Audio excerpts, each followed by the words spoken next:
Welcome back to Southwest Florida. We're so thrilled that you kept us on your list of things to do. Get your pen and pad. You're going to be educated. Throughout the interviews today, you will see names and phone numbers and websites on the screen so you can get in touch with all of our guests. We're so thrilled to have some representatives here from the Children's Network of Southwest Florida. A chance to talk to Lori and Kelly. Let's bump you in. Lori, I'd like to give a big shout out to the Children's Network for hosting Lead Pits Live here for the next 4 weeks. And we're very happy to have you guys here, and you're better than sliced bread. All right. Well, Lori, one of the things I've always said about the job that you do in terms of directing and getting organized and coordinating the whole foster care thing here in Southwest Florida is one of the most important jobs we can have in the area. Tell us, what is your typical day like? What are some things you try to get accomplished? Probably the biggest priority for us every day is making sure that our children have a safe and nurturing home to go to. For those that unfortunately can't be maintained in their own home, they have to come into care for whatever reason. Our main concern is making sure that they have a nurturing and safe place to go. Why do you think it's so important that we have foster care? Unfortunately, with the crisis with the opioids and the drugs, we've seen a large increase of children coming into care of all ages, and because of that, we're in need of more homes for these children. And these children are traumatized coming out of their homes, and so we just want to make sure that we can place them somewhere, we can get services to them, and make sure that they know that they're safe. The average person probably doesn't realize that there's so many children who are going into the foster care system. I know every time I talk to your CEO, Nada Ray, she continues to talk about the growth of the need for foster parents. What are some of the reasons for the large growth, you think? A lot of what we're seeing, I get the petitions coming in every day, so I'm able to see why the children are being separated from their families. A lot of it is due to the drug epidemic that we're experiencing, especially with the prescription drugs, as well as that leads into families that have mental health issues, domestic violence, inadequate supervision. It all kind of goes along hand in hand. Interesting. Now, Kelly, you're like a hero, You're a foster parent. We need more heroes like you. I know you don't see yourself as a hero, but you're certainly a hero. Why did you decide to become a foster parent? We decided to become a foster family, foster parents, because God commands us to take care of the orphans, the widows, and the poor. And these children, when they're displaced from their homes without any other family to care for them, that's exactly what they are. And it's our job as a community to come together and love them and support them and keep them safe and hopefully work with their parents so they can, at some point be able to go back home to them. What has been one of the most rewarding experiences you've gotten from being a foster parent, personally? Being able to see these kids grow, overcome some tremendous obstacles that they have in their lives, to see them heal, to see their parents also heal sometimes and be able to come together as a family and do that. Do you, when you have the children in your foster care and then they move on to wherever they go, get adopted or what have you, do you sort of track them, keep up with them a little bit? If we're able to, if they're able to go home to their birth parents, that's always a great time and area to be able to mentor those parents. If they're going to go into a situation of adoption, absolutely we want to continue to keep contact with those kids because we were a connection for them.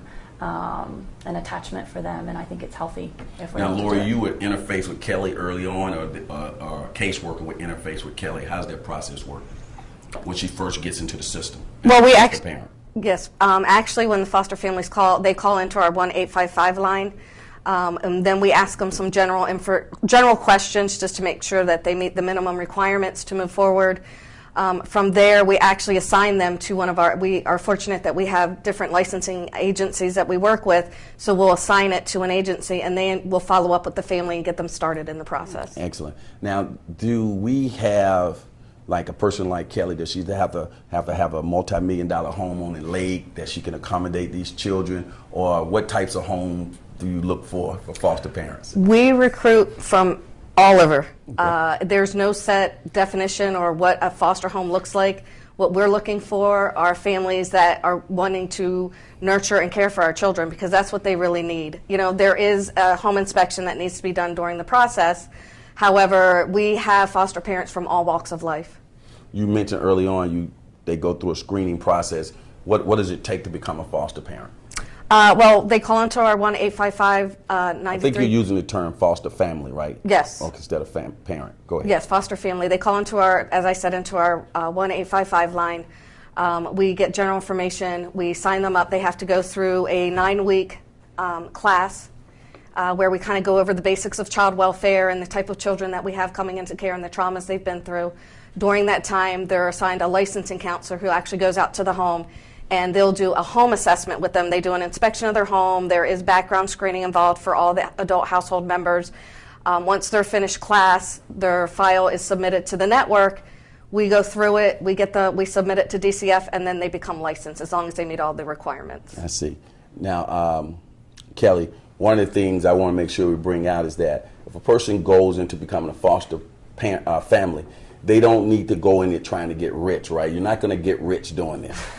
You are definitely not going to get rich being a foster parent or foster family. These kids require a lot of extra and additional attention, from additional doctor's appointments to visits with their parents. Maybe it's counseling they're needing, attending court hearings. So as a foster parent, you are extremely busy, and you are definitely not going to be getting rich off of the stipend that you do receive. Good. Why would you recommend to people to become foster parents, families? There are so many children in Southwest Florida that need homes, that don't have homes. And it's the most rewarding thing you will ever do. It's also heart-shattering when these kids leave and they've been with you for so long. Mm-hmm. However, I wouldn't change it. You know, to give those kids an opportunity to be loved and to show that love back to you is just unbelievable. Now, how many children would you have at any given time? What's the most you've had in your home? We have only, the maximum of foster children we've had in our home has been 3 at one time. Is there a limit to how many you can have at one time, Lori? You should have a total of 5 children in your home. That includes your own children.